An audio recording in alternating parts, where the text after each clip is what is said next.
finale 8-uoju taku plaukia. Dabar vyrų eilė. Šiek tiek atsikvėpti ir pagalvoti apie tai, ką Guoda ką tik padarė. Reikėjo, sveikinimai Guodai, labai ilgai dirbo dėl šio tikslo, aš esu dėl to įsitikinęs.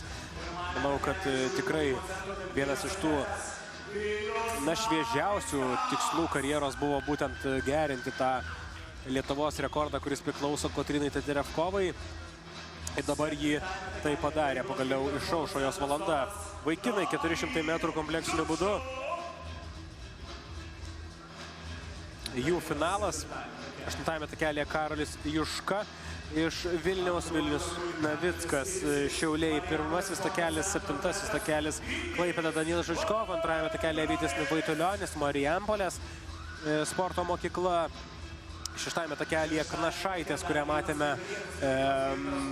moterų finale, brolis Jonas Knašas iš Klaipėdos.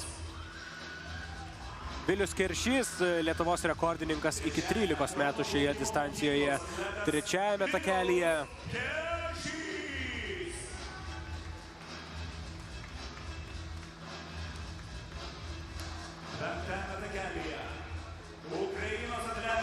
Na ir pagrindinė turbūt kova čia vyks tarp Antono Denisenko ir Vadimo Naumenko. Mes Naumenko matome savo ekranuose dabar, Denisenko matysime štai dabar.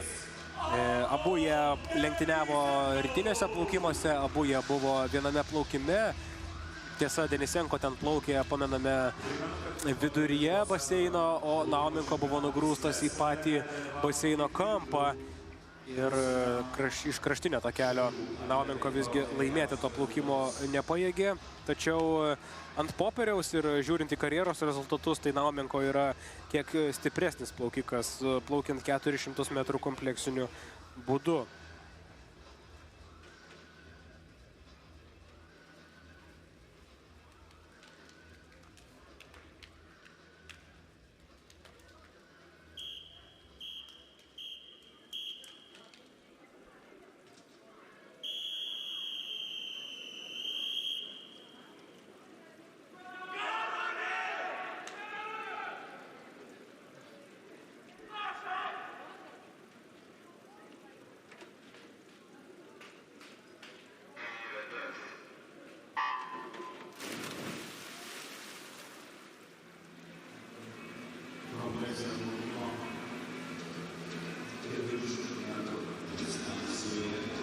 Prasideda ši distancija ir iš karto plaukiant Peteliške į priekį veržiasi Vadimas Naumenko. Jis 5-ame takelėje su balta kepurėle, bus labai lengva skirti du ukrainiečius. Vienas balta kepurėle dabar plaukia priekį, kitas iš kairės su juoda kepurėle bando Vytis Knašas. Taip pat puikiai pradeda distanciją Peteliške, jis šiuo metu antras. Bet Knašai bus be abejo sunkiau kitais būdais. Peteliške dar Knašas pajėgia plaukti tikrai labai galingai, bet vėliau ir distancija automatiškai gilėja. Tai reiškia, ir ištvermės daugiau reikia, ir greičio palaikyti, ir automatiškai stiliai keičiasi.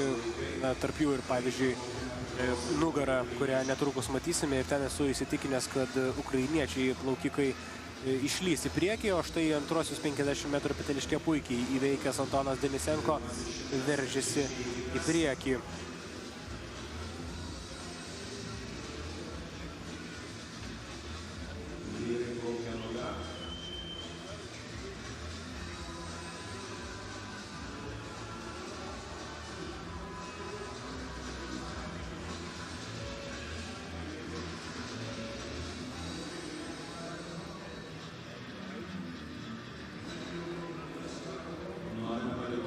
Naumenko toliau lyderiauja, tiksliau apsikeitė šiuo atveju lyderystės požymiai plaukiant nugarą. 50 metrų nugarą leidžia dabar jau kitam ukrainiečiui aplenkti vienas kitą.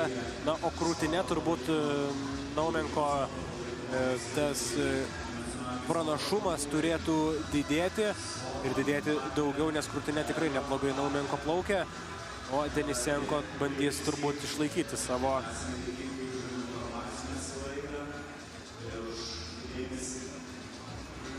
tą pranašumą. Na ir dabar kova plaukiant krūtinę tarp Naumenko ir Denisenko. Ir visai nemaža kova tarp trijų lietuvių dėl bronzos medalių.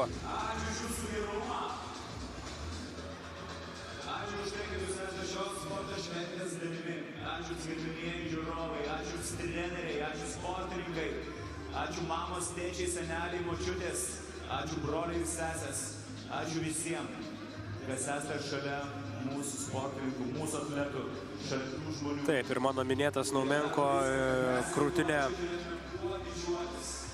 įrodinėja savo pranašumą prieš Denisenko, o kova tarp trijų lietuvių dėl bronzos medalio labai nirtinga. Jonas Kanašas, Vilius Keršys ir Vytis Vaitulionis. Bent jau kol kas tokia ta kova atrodo plaukiant krūtinę.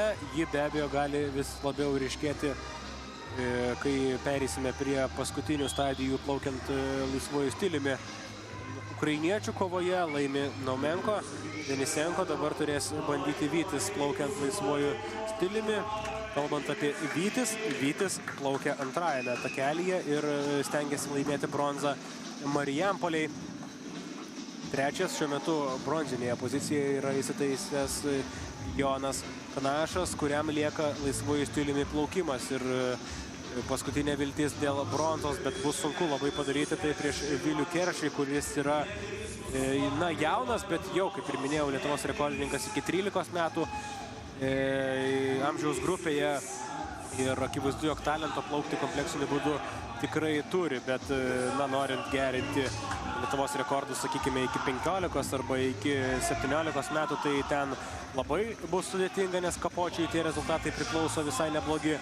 Na, o finišuoja mūsų ukrainiečiai šiame čempionate. Naumenko, Denisenko, tokia tvarka. Naumenko atplaukia greičiau nei Denisenko, rezultatai žymiai greitesni nei atrankoje, o kovoje tarp Keršio ir Kanašo atrodo, kad visgi Vilius Keršys ilgą distancijos dalį pirmavęs ir kartais atsilikinėjęs visgi išplėšė bronzą ir laimi medalį Kauno plaukimo mokyklai, o Jonas Kanašas visgi šią kovą pralaimi ir lieka ketvirtas. Skaudus smūgis klaipėdiečiams, kurie visai neseniai dar plaukimuose pasipildė svarbiais medaliais. Kalbu apie Kaušpėdą.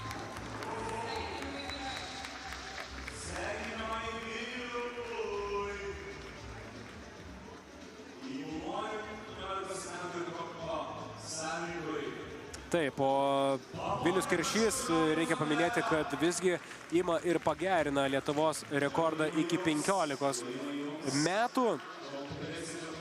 Sveikiname Vilių Keršį. 2011 metų gimimo sportininkas atima rekordą iš Ignalinos atstovo Eriko Kapočiaus ir šis rekordas gerinamas po beveik 10 metų pertraukos, beveik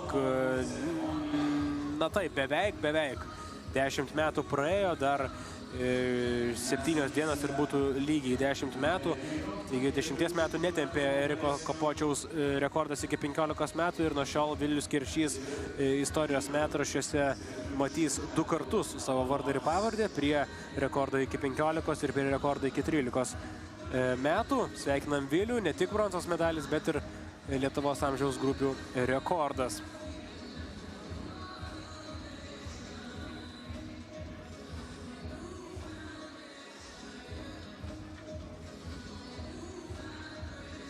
Na ir mums liko estafetės.